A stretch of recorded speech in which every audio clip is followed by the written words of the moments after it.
Sok szeretettel köszöntök mindenkit, ez itt a Mobil Arena YouTube csatornája, és nagyon hadarok.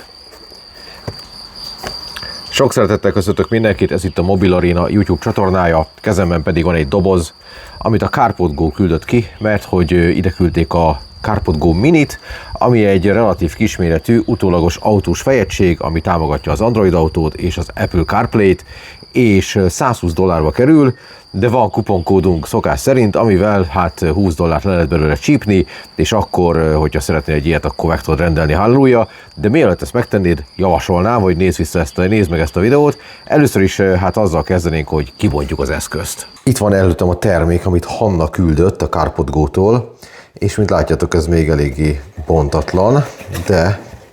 ha belenézünk, akkor nem nagyon sok minden van benne. Egy nagyon pici kis apró szerencében van a majdnem 7 hüvelykes kijelzővel rendelkező CarPod-Go Mini,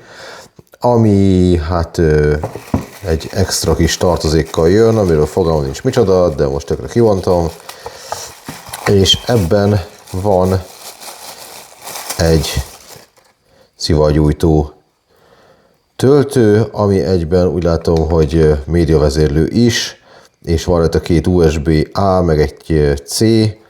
és van hozzá egy használati útmutató, tehát ez alapvetően egy FM transmitter így ezek alapján. Szóval ezt így küldik mellé, nem tudjuk, hogy miért. Alapvetően minket nem ez érdekel, hanem ez. Na. Passzantos kis doboz. Van benne egy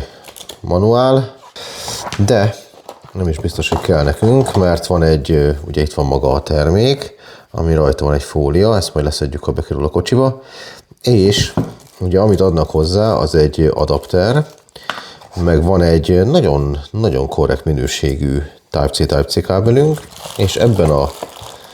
lukban van egy felfogató, ami ugye egy olyan gyűrű, ami ide, ennek a hátuljára mágnesesen pattan, hogy ezt ugye egy mozdulattal le tud szedni. Hát feltéve, hogyha ügyes vagy, ez egy nagyon erős mágnes. És ugye ez az, amit fel tudsz szedni a kocsiba, ez egy ilyen 3M-es öntapadó fóliás cucc, és utána, ahova fölraktad, ott tudod ugye állítgatni majd a dőlésszögét. Annak hozzá kendőt, még hozzá van egy nedves kendő, meg egy száraz kendő, hogy letörölgethessd azt a felületet, és meg is tisztíthasd, ahová szeretnéd ugye a mágneses, jókor beszélek, szóval, hogy ezt a mágneses tartót fölhelyezni. Ez egyébként fémből van, és elég combos súlya van, szóval valószínűleg egy tartós dolog, ráadásul tényleg ezek a zsanérok is elég jók egyelőre, tehát ugye az a kérdés, hogy ez mikor fog kilazulni, és ha kilazul, akkor mit fogsz vele csinálni, de erre ugye hát így kapásból nem tudok nektek válaszolni. Na, vigyük ki az autóhoz. Na, kijöttem a kocsihoz, ez egy régi Jetta, ami azért egy jó példa ehhez az eszközhöz, mert ugye ez egy olyan autó, amiben van Bluetooth, de ez egy nagyon régi ilyen fedezeti egység, amiben nincs Android autó. Úgyhogy felraktam ide a CarPod-Go Minit, és csak hogy szemléltessem, egy normál méretű CarPod-Go az ekkora, tehát hogy az ennyivel nagyobb, vagyis ez tényleg egy kisebb cucc, ez ugye 7 hüvelykes kijelzővel rendelkezik, ami 1000 nits fénysűrűségre képes, és ha hozzáérek, akkor ugye van menü, és ugye ez lenne az Android autó, de hát egyelőre nincs hozzá telefon csatlakoztatva, tehát ezt mindenképpen meg kell tennem, úgyhogy ennek érdekében van nálam egy Galaxy S23, és itt igazából nincs túl sok nehézségem, hanem annyi a dolgom, hogy a Bluetooth menüben ki kell keressem ezt a PND nevű dolgot. Itt látszik, hogy felbukkant legalul ez a PND eszköz, ami ugye ugyanaz a számsor, mint ami magán a CarPod-Go-n is van, és ha megnyomom, akkor ugye megpróbál csatlakozni, és már csatlakozott is, és elvileg, hogyha a csatlakozás sikeres volt, akkor kisvártatva el kell induljon az Android autó, tök magától, de ezt elő lehet segíteni egyébként úgy is, hogy az ember azt mondja, hogy szeretné az Android autót elindítani ezen a bigyón, vagyis kimegyünk a főmenübe, megnyomom az Android autót, és már látszik is, hogy elkezd matatni, és gyakorlatilag meg is történt, az Android autó bejött, és ez az Android autó felület innentől kezdve ugye működik, és a telefonnal van összekötve. Ugye benne vannak azok az alkalmazások, amiket az Android autó biztosít, be lehet menni a beállításokba, és látszik, hogy egészen fluid módon megy, tehát hogy igazából elégedettek lehetünk, plusz még ugye megjelent alul a zene lejátszó is a kedvünkért, mert hogy hát ugye ezt is tudja, és ugye itt pedig a Waze navigáció van, de hát bármelyiket választhatom, amit éppen szeretnék használni, szóval egy teljes értékű Android autóról beszélünk. Na, és akkor most nézzük meg, mit csinálunk iPhone-nal. Hát ha iPhone-unk van, akkor is egy Bluetooth párosításra lesz szükség, megnyomom itt a gombot, megkérdezi, hogy ezt párosíthatja, engedélyezek mindent, és már is feldobja a CarPlay, és fel is bukkant a CarPlay felület, úgyhogy az meg így működik. Hát ugye ez is a szokásos dolog, ugye ez abban a szempontból állítólag jobb ez a fejegység, mint egy csomó, hogy ez 60 Hz-en frissül, tehát relatív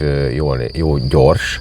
de tehát természetesen minden funkció, ugye ha van net, akkor elérhető, szóval, hogy iPhone-hoz is tud csatlakozni a berendezés. Na és akkor egy picit hadd beszéljek még erről az egészről, mert ugye itt van egy csomó olyan dolog, amit a Bluetooth kapcsán tudnotok kell.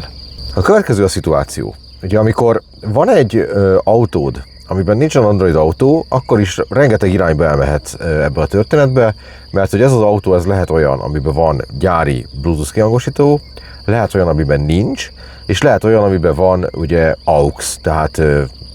a hang kimenet jack csatlakozón, és ezekkel a CarPod Go tud mit kezdeni. Ugye a legfontosabb dolog ezeknél az autós fejegységeknél, és ezt a korábbi videókban már elmondtam, hogy ha olyat vásárolsz, ami arcpirítóan olcsó, az valószínűleg nem fogja tudni az úgynevezett Dual Bluetooth funkciót, ami egy olyan opció, aminek a segítségével a telefon meg tudja osztani a Bluetooth képességeit, és a vizuális részt, tehát a képi információt erre az utólagos fejegységre küldi, míg a hang kapcsán történő információkat pedig az autó gyári fejegységére küldi, így aztán megkapod a szokásos audio élményedet, és meg lesz ugye az Android Auto vagy a CarPlay ugye utólagos kijelzőn a CarPod Go Minin. Ha nincs Bluetooth az autódban, akkor ugye láttátok, a dobozban volt ez az FM transmitter jellegű dolog, amit hogyha bedugsz, akkor gyakorlatilag az kvázi Bluetooth kapcsolatot hoz létre a telefonod és az audiorendszer között, és akkor ezt úgy tudod megoldani, ha pedig AUX-od van, akkor pedig ugye nyilván a jack kábel segítségével tudod ezt a történetet megoldani. De nem csak ennyit tud ez a berendezés, mert van még rajta egy-két extra, hadd mutogassam meg. Na, itt van a kezemben a kecsere, most ugye levettem a középkonzolról, rajta van ugye még ez a bigyó. Ugye az van, hogy itt oldalt van ez a Type-C bemenet, és van mellette ott egy kis lukacska, ez nem tudom mennyire látszik a videón, de talán így igen. Az egy AV-in bemenet, ami alapvetően arra szolgál, hogyha neked van hátsó utólagos tolatókamerád, akkor azt oda be tudod kötni, és van rajta egy micro SD kártyahely, ami pedig arra szolgál, hogy tudjad frissíteni a firmware-t, de miután ugye ez Android Auto meg CarPlay képes, ezért aztán van benne Wi-Fi is, méghozzá 5 GHz-es Wi-Fi, és ez azt is jelenti, hogy tudod otthon is frissíteni a firmware-t, amihez le kell töltsed a legújabb image firmware-t a CarPod Go oldaláról, és utána ezt gyakorlatilag ha ugyanarra a Wi-Fi hálózatra felrakod a CarPod Go-t, mint amelyiken a telefonod van, akkor át tudod rálökni a firmware-t, és akkor megtörténik a frissítés. Tehát ilyen szempontból tök jó. Na most amit mutatnék, hogy kimegyek ide a kezdő oldalra, és itt van még egy-két beállításunk, de mielőtt rátérnék, még egy dolgot hadd mondjak el. Méghozzá azt, hogy ez itt egy teljes egyértelműen MagSafe kompatibilis dolog, ami azt jelenti, hogy ha neked egyébként is a kocsitban volt már egy olyan valahol felszerelve, egy olyan bigyó, ami mondjuk az iPhone-odat tartottad, és egy MagSafe-es telefontartó volt, akkor nem kell használjad ezt a 3mm-s matricás bigyót, amit adtak ehhez a szerkezethez, hanem arra ezt simán fel tudod cuppantani, mert ez full MagSafe kompatibilis. Ez az egyik dolog. A másik, hogy természetesen ennek is van egy menürendszere ennek a dolognak. Ugye két menüpontot már mutattam, mert ugye ezzel indítod a CarPlay-t, ezzel az Android Autót. Itt lehet a guminyomást állítani, hogyha van olyan információ a kocsiról, ami a guminyomást tartalmaz, akkor az itt visszajelzést kap. És itt pedig a beállításokban ugye azt látod, hogy van egy systembeállítás, ahol vannak nyelvek, hát sajnos a magyar nyelv nincs köztük. Itt be lehet állítani az órát, ott van az OTA frissítés, a Wi-Fi beállítások és ugye a gyári visszaállítás. A Bluetooth-nál ugye hozzá lehet adni a Bluetooth eszközöket. A displaynél be tudod állítani alapvetően mikor menjen éjszakai módot, de látjátok, itt van itt oldalt egy ilyen, hogy Auto Night Mode Time, ami azt jelenti, hogy ebben van egy fényérzékelő szenzor, és automatikusan is tudja ezt állítani. Ezen kívül itt a brightness-nél tudod állítani, hogy nappal és este mennyire legyen magas a fénysűrűség. A wallpapernél hát ott elvileg tudnál kiválasztani többféle ilyen háttérképet, és fel tudsz tölteni rá egyedi logót is, ami ugye indulásnál a CarPodGo logó helyett van. Vannak témák, ez ugye a sötét téma, de van egy világos témánk is, az így néz ki, lehet, hogy most ennél is maradunk. És utána még van egy ilyen screen dolog, ahol pedig ugye a fényerőt, a kontrasztot és a szaturációt tudod állítani. Ezen kívül van itt egy ilyen, ahol meg lehet mondani, hogy melyik oldalon vezetsz, bekapcsolhatod a 60 fps-es frissítést, hogyha nem piszkálom ezt a menüt, amit most direkt piszkálok, akkor 10 másodperc múlva visszatér a CarPlay felületére, az Android autót így szintén tudod állítani, itt tudod beállítani a bekötött kamerának a paramétereit, itt van ugye a gumnyomás csekkolás, hogyha van ilyen információ az eszköznek, és itt pedig van egy tök jó sematikus rajz arról, hogy milyen módszerekkel lehet összekötni audio szempontjából a telefonodat ezzel a berendezéssel, és hát ugye itt van mindenféle, amit felsorolt, és ugye most eltelt a 10 másodperc, és visszaléptünk a Apple CarPlay felületére. Szóval, és lassan ezt összegzek. Ugye ez nem az első ilyen dolog, amit ezen a csatornán be tudok mutatni. A CarPodGo is küldött már T3-at, ami ugye ennek a CarPodGo Mininek a nagyobb testvére. A Minix-től is volt már itt egy berendezés, amit szintén be tudtam mutatni. El kell mondjam, hogy mind a kettőt, amit eddig ide küldtek, használjuk, és mind a kettő abszolút bevált. Nagyon sokszor jön az a kérdés, hogy az előző videók alá is, hogy hát fölrakom a telefonomat, minek nekem még egy ilyen bigyó, amiért pénzt kell fizetnem, és még macergálnom is kell vele, de hadd mondjak el pár dolgot, ami miatt mégiscsak azt mondanám, hogy ezeknek a dolgoknak igenis van értelmük. Az egyik ilyen dolog, hogy hát most nem ennél a berendezésnél, mert ez ugye 7 hüvelyes kijelző, de a másik kettőnél mindenképpen el tudtam azt mondani, hogy jóval nagyobb kijelzőt látsz, mint amekkora a telefonod kijelzője, kivéve, hogyha foldod van. A másik, amit el tudok mondani, hogy az Android autónak is, meg a CarPlay-nek is a felülete egy jóval szofisztikáltabb valami, mint hogyha a telefonodat kell állandóan nyeztetned. Ha például navigációban vagy és bejön egy hívás, egy csomó telefonnál akkor teljesen fullscreenbe elveszi a hívási kijelző a navigáció elől a láthatóságot, és akkor ott kell matassá hívás közben, hogy visszaállítsd a navigációdat. Szóval egy csomó olyan dolog van, amiben ezek sokkal ügyesebbek. Ugye az Android autó is, meg a CarPlay is tud osztott kijelzőn, vagy legalábbis ablakos formában megjeleníteni egymás mellett navigációt, meg tud jeleníteni YouTube playlistet, vagy Spotify-t, meg tud jeleníteni hívást, be tud olvasni bizonyos üzeneteket, amik SMS-be jönnek, vagy WhatsAppon. Tehát ezeket mind-mind ezek az Android autó, meg CarPlay felületek megcsinálják jóval egyszerűbben, jóval könnyebben kezelhető módon, mint hogyha csak simán a telefonodra támaszkodnál. Arról nem is beszélve, hogy ezek a berendezések viszont nem melegszenek fel, hiába van itt ugye a műszerfal tetején és süti a nap nyári időszakban, sosem lesz az, hogy az túlmelegszik, a telefonod valahol valami árnyékos helyen van a kocsiba töltőn, és akkor alapvetően nincs ilyen túlmelegedési problémát sem, szóval, hogy ezt a dolgot is ez a történet tök jól megoldja. Azzal, hogy be tudsz rá kötni ugye mondjuk tolatókamerát, ez egy plusz extra, amit egy telefonnál ugye szintén nem tudsz megcsinálni, tehát sok-sok olyan apróság van, ami mind alapvetően egy kényelmi, meg egy felhasználó barátabb viszonyt alakít ki közted, és egy ilyen utólagos fejegység között, mint ha csak simán feldobnád a telefonodat a műszerfalra, szóval, hogy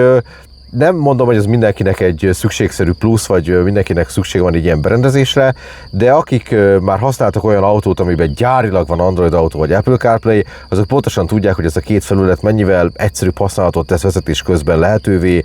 a telefonos funkciók tekintetében, legyen az navigáció, zenehallgatás, vagy hívás, vagy üzenetfelolvasás, üzenetdiktálás, teljesen mindegy, mint egy standalone telefon, amit csak fölraksz a műszerfalra. Szóval ezeknek a dolgoknak ez az értelme. Nem kell mindenkinek ilyen, tehát hogy aki kedvet kapott hozzá, annak most azt mondani, hogy a CarPodGo-nál ugye volt a T3, ami egy nagy méretű dolog volt, és egy jóval komolyabbnak tűnő valami, és itt van ez a mini, ami tényleg elég mini, tényleg tök kis pici aprócska, jószág, akkora, mint egy átlagos telefon, viszont ugye Android Autót és CarPlay-t futtat, és ugye a Dual Bluetooth segítségével ugye meg tudja osztani a Bluetooth funkciókat vizuálisan erre a cuccra, audio szempontjából meg az autó gyári fejegységére. Én nekem az a tapasztalatom, hogy akik ilyet eddig vásároltak, azok általában elégedettek vele, és ez a saját tapasztalatom is, tehát én is tök elégedett vagyok ezzel a termékkel, szóval ez főleg inkább ilyen kisebb autóba tudom elképzelni, vagy olyan kocsikba, ahol nincs elég hely, vagy olyan kocsikba, ahol már van egy MagSafe-es valami, amit vettél a telefonodhoz, és ahelyett jobban örülnél, hogyha lenne egy dedikált Android autós vagy Apple CarPlay-es berendezésed. Úgyhogy ezt tudja a CarPod Go Mini, egy kifejezetten kulturált, jól átgondolt, jól összerakott termék. Van egy csomó apróság, amit még így érdemes róla tudni, ugye adtak hozzá ilyen kis adaptert, ami gyakorlatilag csak annyit csinál, hogy ugye 90 fokba elforgatva biztosítja a Type-C csatlakozót, hogyha neked olyan a kocsidban a betáp, hogy így jobban hozzáférsz, akkor meg tudod tenni. Az a kábel, amit mellékelnek, az egy kifejezetten minőségi szövetborítású kábel, tehát tényleg tök király. Szóval, hogy van egy csomó ilyen plusz apróság hozzá, illetve amikor megrendeled, akkor ugye meg is kérdezi a CarPod Go felülete, hogy milyen autód van, abban van-e Bluetooth, van-e AUX, vagy egyik sincsen és FM transmitterre van szükséged, tehát ezeket mind eléggé a szájvarágosan megmondja, és kifejezetten a Teslahoz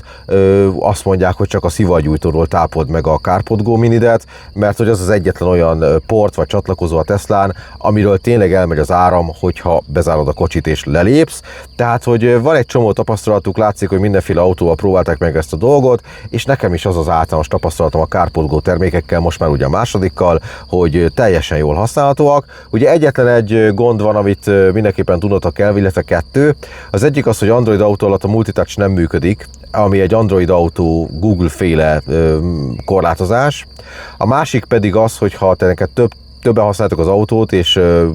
mind a ketten Android autót akartok használni például, vagy CarPlay-t, akkor, hogyha nem ugyanaz az ember ül be, aki előzőleg használta a kocsit, annak külön még a Bluetooth csatlakozást meg kell csinálnia, mielőtt elindul valahová, vagy mielőtt elkezdi használni az utólagos fejegységet, mert egyszerűen nem tudja szintén Google korlátozások miatt lekezelni azt, hogy az egyik telefon eltűnt, de egy másik, amit ismerek, az itt van, és akkor automatikusan az újabbikhoz, vagy a közelebbihez, vagy az elérhetőhöz csatlakozzon. Ezt nem tudja megugrani valamiért egyik ilyen felészeti berendezés sem, amit utólag tudsz tenni a kocsiba, de mi erre rákérdeztünk egyébként pont a Minixnél, és ők azt mondták, hogy nem ők a hülyék ebben, hanem egyszerűen a Google nem adja ezt a lehetőséget oda